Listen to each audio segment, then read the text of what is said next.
السلام عليكم ورحمة الله تعالى وبركاته. marwo uu ka geeriyooday ninkeeda ugana tagay laba wiil oo yaryar ayaa shaqo ka bilowday isbitaal kana noqotay kalkaaliso si ay u koriso caruurteeda. labada wiil kan weyn wuxuu dhameeyay jaamacadda, kan yarna wuxuu ku jiray sanadkiisii saddexaad ee kulliyadda. intii ay ku jirtay korinta ilmaheeda waxay ku qasbanaatay inay rahanto gurigeeda, cidna uma aysan sheegin arrintan ilaa wiilkeeda weyn midkaas oo taqi baarina u ah hooyadiisa u sheegay inuu u baxayo safar dibadda ah, shaqana ka bilaabayo halkaas. fursadda ugu horeysana uu dib u soo celinayo gurigooda. ficil ahaan 2 sano kadib guriga waa la soo celiyay, magaciisa ayayna ku qortay iyadoon u sheegin walaalkiisa ka yar kaasoo dhameeyay jaamacadda isla markaasna aroos galay asagoon la tashan hooyadiis. waxaa ku dhacay maamada cudurka sokorta, waxay ka fadhiisatay shaqada waxayna iskala joogtay wiilkeeda iyo xaaskiisa. laakiin wiilka iyo xaaskiisaba uma ayna dulqaadan maamada, wayna dhibsadeen ilaa ay la gaartay inay seexiyaan qolka lagu keediyo cuntada. maamada way u adkaysan weysay inay ku noolaato qolkan, waxayna ku tiri wiilkeeda meeshan iga bedel. wuxuu ula hadlay si kibir ah kuna yiri meeshan meel ka wanaagsan kuma heli karo. maalmo yar ka bacdi waxaa arrinta ogaatay maamada dariskeeda, wayna u turtay waxayna u diyaarisay qol si fiican loo hagaajiyay. hal isbuuc ka bacdi wiilka ayaa u goodiyay dariskooda una sheegay inuu dacweynayo haddaysan hooyadiisa u soo celinin asagoo u cabsanayo sumcadiisa. maamada way ka soo tagtay dariska waxayna soo raacday wiilkeeda, wuxuuna u kaxeeyay oo uu dejiyay daarta waayeelada.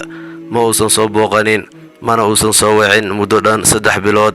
marka hooyadiis ay soo wacdana kama uusan qabanaynin ilaa hooyada markii dambe ay wacday wiilka weyn una sheegtay xaaladda ay ku sugan tahay iyo sida uu la dhaqmay wiilkeeda yar. wuxuu ku yiri waxaan imaanayaa 3 bilood ka bacdi, haddana waxaan u soo dirayaa lacag saaxiibkay si uu u iibiyo guri halkaasna aad u degtid. way faraxday maamada wayna u ducaysay wiilkeeda weyn inuu alla xafido subxaanahu wa tacaala una daa'imiyo nicmada.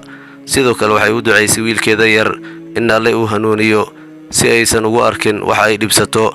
maamada waxay u guurtay guriga uu iibiyey wiilkeeda.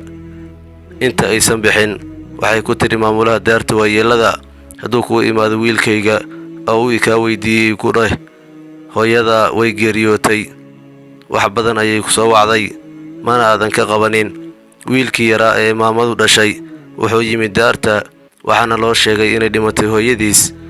wuxuu murugooday murug daran, wuxuuna soo xasuustay sida dhibka laheyd ay ku soo korisay hooyadiis isaga iyo walaalkiisa iyadoon cid kale u sheeganaynin kaalmana weydiisanin. wuxuuna ogaaday sababta ay faqriga ugu jiraan asaga iyo xaaskiisu inay tahay hooyadiisa oo uu ka saaray guriga iyadoo murugaysan. waxaa soo laabtay wiilka weyn wuxuuna u tegay walaalkiisa ka yar una sheegay inay isaga baxaan guriga asaga iyo xaaskiisa maadaama guriga uu iibsaday dibna u soo celiyay, xaqna aysan u lahayn inay daqiiqad keliya ku sii noolaadaan. waa uu ooyay wiilka yar una cudur daartay walaalkiisa, wuxuuna u sheegay inuu furayo xaaskiisa. midaas oo ka dambaysay in maamada guriga laga saaro, laakiin waa uu ka laabtay go'aankiisa markuu soo xasuustay in xaaskiisu uur leedahay. laftirkeedu way qiratay gefkeeda wayna ooysay, waxayna sheegtay inay dulmisay maamada, laakiin waxay ku dhaaratay in maamada hadday dib u soo noolaato ay u adeegayso inta ay nooshahay. kadib markuu ogaaday wiilka weyn isbeddelka ku dhacay walaalkiisa iyo toobadkeenkiisa iyo shalayga uu ka shalaysan yahay wixii uu sameeyey iyo siduu u laasimayo salaada, qiyaamka, quraan akhriska iyo sida asaga iyo xaaskiisa ugu ducaynayaan maamada, ayuu u sheegay in maamada ay nooshahay lana joogto gurigiisa cusub. labadoodana wuxuu u kaxeeyey gurigiisa.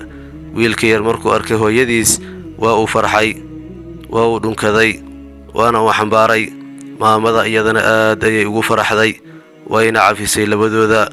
xaaskana waxay madaxa ka dhunkatay maamada, aad ayayna ugu cudur daaratay. qisadan haddaa ka heshay fadlan like saar, bishaar action subscribe dheh oo ka mid noqo dadka ku xiran. fadlan subscribe ta ka baqiilin, aad ayaad u mahadsan tahay.